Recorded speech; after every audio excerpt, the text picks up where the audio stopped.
ഷുക്കൂർ വധക്കേസ് സിബിഐക്ക് വിട്ടുകൊണ്ടുള്ള single bench ഉത്തരവ് ഹൈക്കോടതി ഡിവിഷൻ ബെഞ്ച് സ്റ്റേ ചെയ്തു. അന്വേഷണം നിർത്തിവെക്കാൻ സിബിഐക്ക് ഹൈക്കോടതി നിർദ്ദേശം നൽകി. സിപിഐഎം നേതാക്കളായ പി ജയരാജൻ, ടി വി രാജേഷ് എംഎൽഎ എന്നിവർ സമർപ്പിച്ച ഹർജി പരിഗണിച്ചാണ് ഹൈക്കോടതി ഉത്തരവ്. ജസ്റ്റിസ് തോട്ടത്തിൽ ബി രാധാകൃഷ്ണൻ, ജസ്റ്റിസ് അനു ശിവരാമൻ എന്നിവരടങ്ങുന്ന ഡിവിഷൻ ബെഞ്ചിന്റേതാണ് ഇടക്കാല ഉത്തരവ്. സിംഗിൾ ബെഞ്ച് വിധി റദ്ദാക്കണമെന്നാവശ്യപ്പെട്ട് സിപിഐഎം നേതാക്കളായ പി ജയരാജൻ, ടി വി രാജേഷ് എംഎൽഎ എന്നിവർ സമർപ്പിച്ച ഹർജിയിലാണ് ഡിവിഷൻ ബെഞ്ചിന്റെ ഇടക്കാല ഉത്തരവ്. അന്വേഷണം സിബിഐക്ക് വിട്ടുകൊണ്ടുള്ള സിംഗിൾ ബെഞ്ച് ഉത്തരവ് ജസ്റ്റിസ് തോട്ടത്തിൽ ബി രാധാകൃഷ്ണൻ, അനു ശിവരാമൻ എന്നിവരടങ്ങുന്ന ഡിവിഷൻ ബെഞ്ച് സ്റ്റേ ചെയ്തു. അന്വേഷണം നിർത്തിവെക്കാനും ഹൈക്കോടതി സിബിഐക്ക് നിർദ്ദേശം നൽകി. ലോക്കൽ പോലീസ് അന്വേഷിച്ച് പ്രതികളെ കണ്ടെത്തി കുറ്റപത്രവും നൽകിയ കേസാണിതെന്ന് ഹർജിയിൽ ചൂണ്ടിക്കാട്ടിയിരുന്നു. അത്തരമൊരു കേസിൽ കേസ് ഡയറി പരിശോധിക്കുക പോലും ചെയ്യാതെയായിരുന്നു സിംഗിൾ ബെഞ്ച് സിബിഐ അന്വേഷണത്തിന് ഉത്തരവിട്ടതെന്നും ഹർജിയിൽ ചൂണ്ടിക്കാട്ടിയിരുന്നു. ഇത്തരമൊരു സാഹചര്യത്തിൽ സിബിഐ അന്വേഷണം ആവശ്യപ്പെടുന്നത് പോലും നിയമപരമല്ല.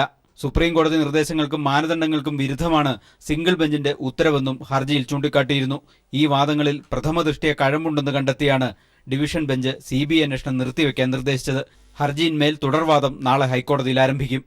News bureau, Kochi.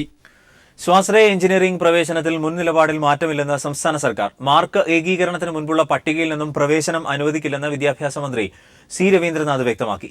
നാളെ രാവിലെ എക്സിക്യൂട്ടീവ് കമ്മിറ്റിക്ക് ശേഷം നിലപാട് അറിയിക്കാനാണ് എഞ്ചിനീയറിംഗ് മാനേജ്മെന്റ് അസോസിയേഷൻ തീരുമാനം. ഈ വർഷത്തെ സ്വാശ്രയ എഞ്ചിനീയറിംഗ് പ്രവേശനത്തിൽ 50% മെറിറ്റ് സീറ്റിന്റെ കാര്യത്തിലും ഫീസ് ഘടനയുടെ കാര്യത്തിലും നേരത്തെ തീരുമാനമായെങ്കിലും ഒഴിവ് വരുന്ന സീറ്റിലെ പ്രവേശന കാര്യത്തിലായിരുന്നു അനിശ്ചിതത്വം നിലനിന്നത്. ഇതിൽ സർക്കാർ നിലപാടിൽ മാറ്റമില്ലെന്ന് വിദ്യാഭ്യാസ മന്ത്രി സി രവീന്ദ്രനാഥ് മാനേജ്മെന്റ് അസോസിയേഷൻ പ്രതിനിധികളെ അറിയിച്ചു. മാർക്ക് ഏകീകരണത്തിന് മുൻപുള്ള പട്ടികയിൽ നിന്നും പ്രവേശനം അനുവദിക്കില്ലെന്ന് മന്ത്രി പറഞ്ഞു. പ്രീ നോർമലൈസേഷൻ ലിസ്റ്റ് അംഗീകരിക്കാൻ കഴിയില്ല എന്ന് നേരത്തെ പറഞ്ഞ അതേ അവസ്ഥയിൽ സർക്കാർ കുറച്ച് നിൽക്കുന്നു ഉണ്ടായിരിക്കും. അത് പരിഗണിക്കലല്ലോ പ്രധാന വിഷയം. അവരുടെ സീറ്റ് നിറയ്ക്കുക എന്നുള്ളതല്ല. രാവിലെ 11:30 മുൻപായി ഇതിലുള്ള നിലപാട് അറിയിക്കാനാണ് മാനേജ്മെന്റുകൾക്ക് സർക്കാരിന്റെ നിർദ്ദേശം. രാവിലെ 10:30 തന്നെ മാനേജ്മെന്റ് അസോസിയേഷന്റെ എക്സിക്യൂട്ടീവ് കമ്മിറ്റി ചേർന്ന ശേഷം തീരുമാനം അറിയിക്കുമെന്ന് മാനേജ്മെന്റ് അസോസിയേഷൻ പ്രതിനിധികളും വ്യക്തമാക്കി. അഡ്മിഷൻ സംബന്ധമായിട്ടുള്ള കുട്ടികളുടെ പോരായ്മ പ്രശ്നങ്ങളുണ്ട്. ഞങ്ങൾ ഇവിടെ ട്രിവാൻഡ്രത്ത് എക്സിക്യൂട്ടീവ് കമ്മിറ്റി വീണ്ടും കൂടുകയാണ്. കൂടിയിട്ട് ഈ പ്രീ നോർമലൈസേഷൻ്റെ കാര്യത്തിൽ ഗവൺമെൻറ്റുമായി സഹകരിച്ച് പോകണമോ വേണ്ടയോ എന്നതിനെ പറ്റിയുള്ള അന്തിമമായ തീരുമാനം എടുക്കാം എന്നുള്ളതാണ് ഞങ്ങളുടെ തീരുമാനം. സർക്കാർ മെറിറ്റ് സീറ്റുകളിലേക്കുള്ള ആദ്യ അലോട്ട്മെന്റ് ഈ മാസം 30-ന് നടക്കാനിരിക്കെ സർക്കാരുമായി എത്രയും വേഗം കരാർ ഒപ്പിടുകയാണ് മാനേജ്മെന്റുകളുടെ ലക്ഷ്യം. ഈ സാഹചര്യത്തിൽ മാനേജ്മെന്റുകൾ വിട്ടുവീഴ്ചയ്ക്ക് തയ്യാറാകുമെന്നാണ് സൂചന. News bureau, Thiruvananthapuram. Kollam MLA മുകേഷിനെ കാണാനില്ലെന്ന് കാട്ടി യൂത്ത് കോൺഗ്രസ് നൽകിയ പരാതി സ്വീകരിച്ച് രസീത് നൽകിയ സംഭവത്തിൽ എസ്ഐ ഗിരീഷിനെ അന്വേഷണ വിധേയമായി സ്ഥലം മാറ്റി. കൊല്ലം സിറ്റി പോലീസ് കമ്മീഷണർ സതീഷ് ബിനോയാണ് സ്ഥലം മാറ്റിയത്. എസ്ഐക്ക് വീഴ്ച പറ്റിയെന്ന കൊല്ലം സ്പെഷ്യൽ ബ്രാഞ്ച് എസിപിയുടെ റിപ്പോർട്ടിനെ തുടർന്നാണ് നടപടി. എസ്ഐ ഗിരീഷിന് പകരം നിയമനം നൽകിയിട്ടില്ല. ലിയോണൽ മെസ്സി രാജ്യാന്തര ഫുട്ബോളിൽ നിന്നും വിരമിച്ചു. കോപ്പ അമേരിക്ക ഫൈനലിൽ അർജന്റീന ചിലിയോട് തോറ്റതിന് പിന്നാലെയാണ് മെസ്സി വിടവാങ്ങൽ തീരുമാനം പ്രഖ്യാപിച്ചത്. അതേസമയം ക്ലബ് ഫുട്ബോളിൽ തുടർന്നും കളിക്കുമെന്ന് താരം വ്യക്തമാക്കി. മെസ്സിക്ക് പിന്നാലെ പ്രതിരോധ നിരയിലെ താരം ഹവിയർ മെഷറാനോയും സ്ട്രൈക്കർ സെർജിയോ അഗ്യൂറോയും വിരമിക്കൽ പ്രഖ്യാപിച്ചു. ദേശീയ ടീമിൽ തന്റെ കാലം കഴിഞ്ഞെന്ന് പറഞ്ഞുകൊണ്ടാണ് മെസ്സി വിരമിക്കൽ തീരുമാനം പ്രഖ്യാപിച്ചത്. വാർത്താ ഏജൻസിയായ റോയിറ്റേഴ്സാണ് വാർത്ത റിപ്പോർട്ട് ചെയ്തത്.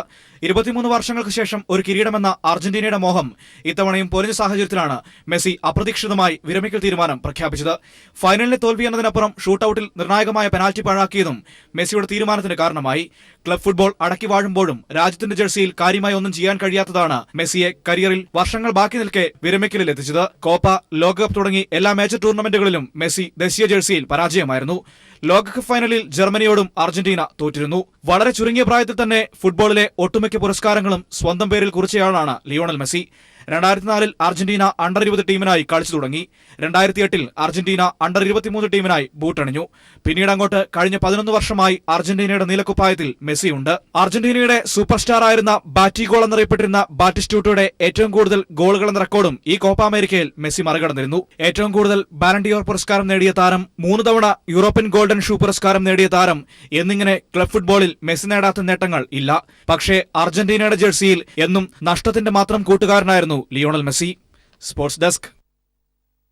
കോപ്പ അമേരിക്ക കിരീടം ചിലിക്ക്. അർജന്റീനയെ ഫൈനലിൽ പെനാൽറ്റി ഷൂട്ടൌട്ടിൽ കീഴടക്കിയാണ് ചിലി കിരീടം ചൂടിയത്. 23 വർഷത്തിനു ശേഷം ഒരു ലോക കിരീടം എന്ന അർജന്റീനയുടെ സ്വപ്നം ഇതോടെ പൊലിയുകയായിരുന്നു.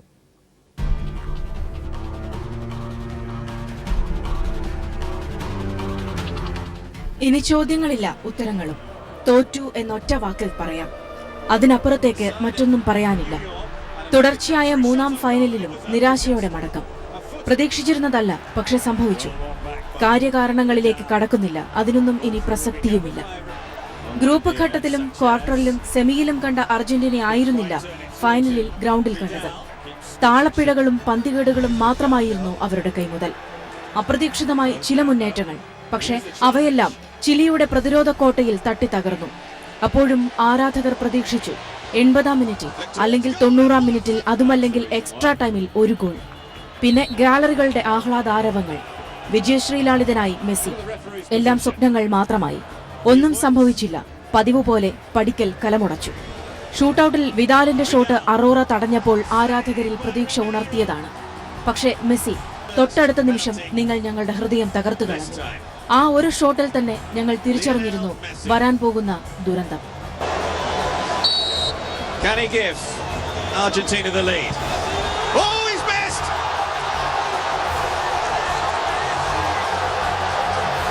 ചിലിയുടെ ആഹ്ലാദാരവങ്ങൾക്കിടയിൽ മെസ്സി നിങ്ങൾ ഒരു സാധാരണക്കാരൻ മാത്രമാണെന്ന് തിരിച്ചറിഞ്ഞ നിമിഷം. ഈ തോൽവി നിങ്ങൾ അർഹിച്ചിരുന്നില്ലെങ്കിലും എങ്കിലും ഓർക്കുക, നിങ്ങൾ തോറ്റിരിക്കുന്നു. ഒരിക്കൽ കൂടി, ഒപ്പം ഞങ്ങളും. Sports desk.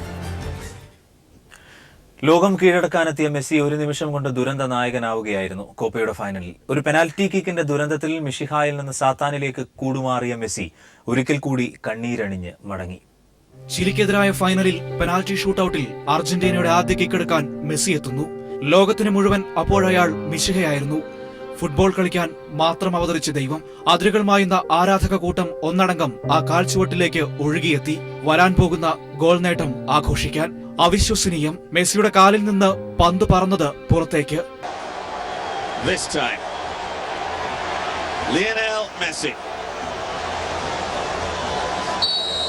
Can he give Argentina the lead? Oh, he's missed!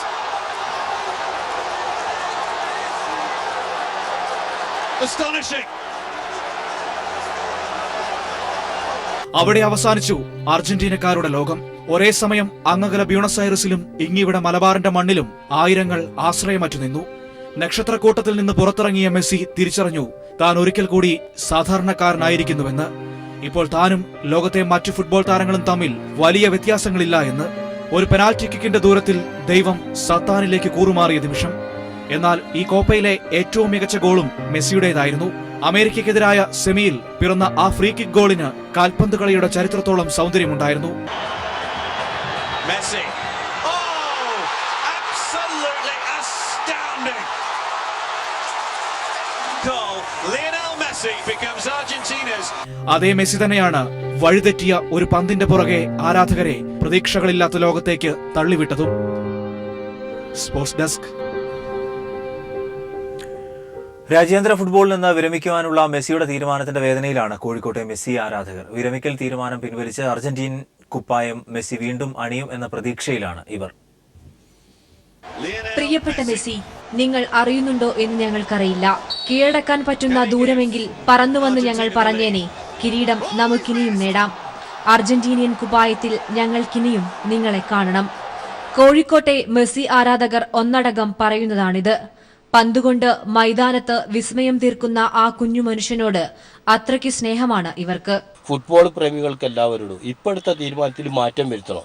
ഇത് നമ്മളെന്താക്കുന്നുണ്ട്, മെസ്സിൻ്റെ ആ വികാരം മനസ്സിലാക്കുന്നുണ്ട്. 3 ഫൈനലാണ് എന്താക്കണേ തോറ്റുപോണത്. അത് ഏതൊരു മനുഷ്യർക്കും ഉണ്ടാക്കുന്നതാണ്. 1 അല്ല 2, 2 അല്ല 3, 3 കഴിഞ്ഞ് കഴിഞ്ഞാൽ പിന്നെ എനിക്ക് പ്രതീക്ഷ ഒന്നുമില്ല. ഇനി ഞാൻ എന്ത് ചെയ്യണം, എനിക്ക് രാജ്യത്തിന് വേണ്ടി ഒന്നും ചെയ്യാൻ കഴിയില്ല. ആ മാനസികാവസ്ഥ എന്ന് പറഞ്ഞതാണ്. അവൻ തിരിച്ചു വരും, ടീമിന് വേണ്ടി കളിക്കുന്ന നമ്മളെ പ്രതീക്ഷ കളിക്കണം എന്നാണ് മെസ്സിയോട് നമുക്ക് പറയാനുള്ളത്. നെഞ്ചുപൊട്ടുന്ന വേദനയിലും മെസ്സി തന്റെ തീരുമാനം മാറ്റുമെന്ന പ്രതീക്ഷയുണ്ട് ഇവർക്ക്. പരാജയപ്പെട്ട് പിന്മാറുന്നവനെ കാലം ഭീരുവെന്ന് വിളിക്കും. മെസ്സി, നിങ്ങൾക്ക് ആ പേര് ചേരില്ല. ആ കുഞ്ഞു മനുഷ്യനെ ലോക ഫുട്ബോളിന്റെ മിശിഹയായി തന്നെ കാണുന്നതാണ് ആരാധകർക്ക് എന്നും ഇഷ്ടം. മേഘമാധവൻ, കോഴിക്കോട്. കർണാടകയിലെ അൽഖമർ നഴ്സിംഗ് കോളേജിൽ റാഗിങ്ങിനിരയായ അശ്വതിയുടെ മൊഴി അന്വേഷണ സംഘം രേഖപ്പെടുത്തി. കോഴിക്കോട് മെഡിക്കൽ കോളേജ് ആശുപത്രിയിലെത്തിയാണ് കർണാടകയിൽ നിന്നുള്ള പ്രത്യേക അന്വേഷണ സംഘം അശ്വതിയുടെ മൊഴി രേഖപ്പെടുത്തിയത്. സംസ്ഥാന പട്ടികജാതി പട്ടികവർഗ കമ്മീഷൻ അംഗങ്ങളും ആശുപത്രിയിൽ അശ്വതിയെ സന്ദർശിച്ചു. തിങ്കളാഴ്ച പുലർച്ചെയാണ് ഗുൽബർഗ റാഗിംഗ് കേസിൽ അന്വേഷണത്തിന് മേൽനോട്ടം വഹിക്കുന്ന ഡിവൈഎസ്പി എസ് ജാൻവി കോഴിക്കോട്ടെത്തിയത്. രാവിലെ ഡെപ്യൂട്ടി കമ്മീഷണർ മുഹമ്മദ് സലിയുമായി കൂടിക്കാഴ്ച നടത്തിയ ശേഷമാണ് അശ്വതിയുടെ മൊഴി രേഖപ്പെടുത്താൻ മെഡിക്കൽ കോളേജ് ആശുപത്രിയിൽ അന്വേഷണ സംഘം എത്തിയത്. മെഡിക്കൽ കോളേജ് പോലീസിന് നൽകിയ മൊഴി തന്നെയാണ് അശ്വതി പ്രത്യേക അന്വേഷണ സംഘത്തിന് മുന്നിലും നൽകിയത്. കേസുമായി ബന്ധപ്പെട്ട് നിരവധി ആശയക്കുഴപ്പങ്ങൾ നിലനിൽക്കുന്ന സാഹചര്യത്തിൽ അശ്വതിയെ അന്വേഷണ സംഘം വിശദമായി ചോദ്യം ചെയ്തു. റാഗിങ്ങിനിടെ അശ്വതിയെ സീനിയർ വിദ്യാർത്ഥികൾ ബലമായി ഫിനോയിൽ കുടിപ്പിച്ചതാണോ, ആത്മഹത്യക്ക് ശ്രമിച്ചതാണോ തുടങ്ങിയ കാര്യങ്ങൾ ഇപ്പോൾ പറയാനാകില്ലെന്നും അന്വേഷണം നല്ല രീതിയിൽ പുരോഗമിക്കുകയാണെന്നും ഡിവൈഎസ്പി എസ് ജാൻവി പറഞ്ഞു.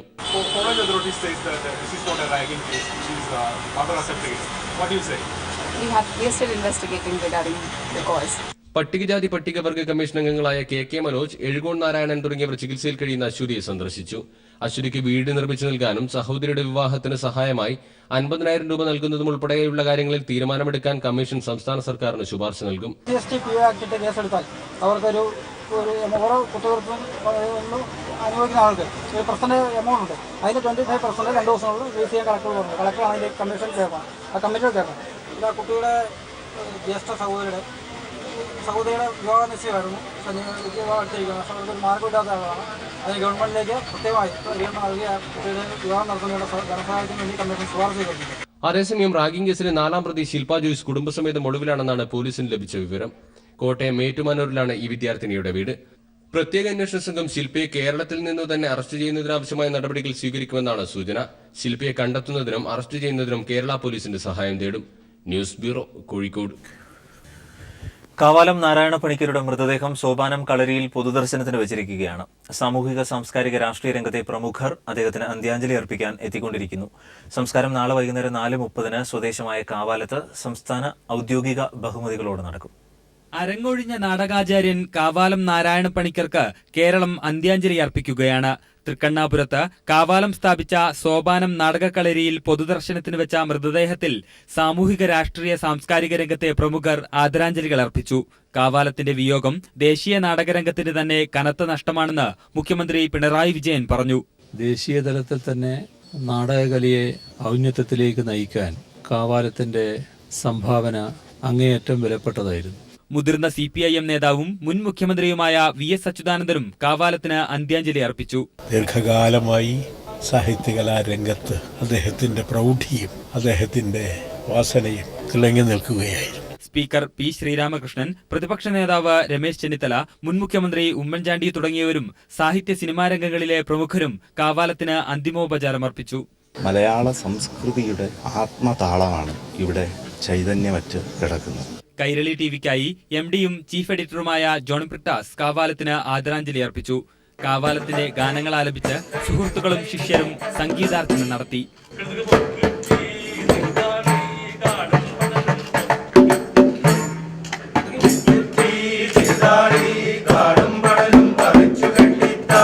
പുലർച്ചെ വരെ സോപാനത്തിൽ പൊതുദർശനം തുടരും. തുടർന്ന് മൃതദേഹം കാവാലത്തേക്ക് കൊണ്ടുപോകും. നാളെ വൈകിട്ട് 4:30 സംസ്ഥാന സർക്കാരിന്റെ പൂർണ്ണ ഔദ്യോഗിക ബഹുമതികളോടെയാണ് കാവാലത്തിന്റെ സംസ്കാര ചടങ്ങുകൾ നടക്കുക. News bureau, Thiruvananthapuram. സോളാർ കമ്മീഷനിൽ പൊട്ടിക്കരഞ്ഞത് പൂർവ്വകാലം സംബന്ധിച്ച് ചോദിച്ചപ്പോഴാണെന്ന് സരിത എസ് നായർ. മുൻ മുഖ്യമന്ത്രി ഉമ്മൻചാണ്ടിയുടെ അഭിഭാഷകനടക്കം 8 പേരാണ് സരിതയെ 9 മണിക്കൂറോളം രഹസ്യവിസ്താരം നടത്തിയത്. 2013 ജൂലൈ 19 പെരുമ്പാവൂർ പോലീസിന്റെ കസ്റ്റഡിയിലൊരുക്കി എഴുതിയ വിവാദകത്ത് തന്റെ കൈപ്പടയിൽ തീർത്തതാണ് എന്ന സരിതയുടെ സ്ഥിരീകരണത്തോടുകൂടിയായിരുന്നു സോളാർ കമ്മീഷന്റെ നടപടികൾക്ക് തുടക്കമായത്.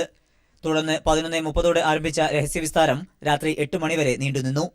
മുൻ മുഖ്യമന്ത്രി ഉമ്മൻചാണ്ടി, മുൻ മന്ത്രിമാരായ ആര്യടൻ മുഹമ്മദ്, AP അനിൽകുമാർ, MP-മാരായ KC Venugopal, Jose K Mani, Hibi Eden MLA, Tenny Joppan, Jikkumon എന്നിവരുടെ അഭിഭാഷകരാണ് സരിതയെ വിസ്തരിച്ചത്. പൂർവ്വകാലം സംബന്ധിച്ച ചോദ്യങ്ങളാണ് താൻ കരയാനിടയാക്കിയതെന്ന് സരിത പ്രതികരിച്ചു. സ്വാഭാവികമായിട്ടും നമ്മൾ പാസ്റ്റ് സംസാരിക്കുമ്പോൾ ഉണ്ടാകുന്ന ഒരു ക്വസ്റ്റ്യൻസ് വരുമ്പോൾ ഉണ്ടാകുന്ന ആ ഒരു ഇമോഷൻസ് നമുക്ക് ഉണ്ടാവുമല്ലോ. അത് തീർച്ചയായിട്ടും അങ്ങനെ ഒരു മാനസികാവസ്ഥയിലായിരുന്നു. അത്ര കംഫർട്ടായിട്ട് എനിക്ക് തോന്നിയില്ല. അവർ ചോദിച്ചതെല്ലാം സജസ്റ്റീവ് ക്വസ്റ്റ്യൻസ് ആണ്. ഒരിക്കലും അതിൻ്റെ ഡെപ്തിലോട്ട് കയറിയ ഒരു ക്വസ്റ്റ്യൻസ് എനിക്ക് അധികമായിട്ട് ഫേസ് ചെയ്യേണ്ടി വന്നിട്ടില്ല. അപ്പം ഇൻ ക്യാമറ പ്രൊസീഡിങ്സ് ആയതുകൊണ്ട് അതിൻ്റെ വിവരങ്ങൾ എനിക്ക് പുറത്തു പറയാൻ പെർമിഷൻ ഇല്ല. ഇപ്പം ഓൾമോസ്റ്റ് എൻ്റെ ക്രോസ് ഓവറായിട്ടുണ്ട്. ഞാൻ പറയേണ്ട കാര്യങ്ങളെല്ലാം കമ്മീഷനിൽ പറഞ്ഞിട്ടുണ്ട്. മല്ലിലി ശ്രീധരൻ നായർക്കൊപ്പം ഉമ്മൻചാണ്ടിയെ കണ്ടതിന്റെ തെളിവായ ഫോട്ടോ കമ്മീഷനിൽ വൈകാതെ സമർപ്പിക്കുമെന്നും ജസ്റ്റിസ് ജി ശിവരാജൻ ആവശ്യപ്പെടുന്നതിനനുസരിച്ച് കമ്മീഷനിൽ വിസ്താരത്തിനെത്തുമെന്നും സരിത കൂട്ടിച്ചേർത്തു. News bureau, Kochi.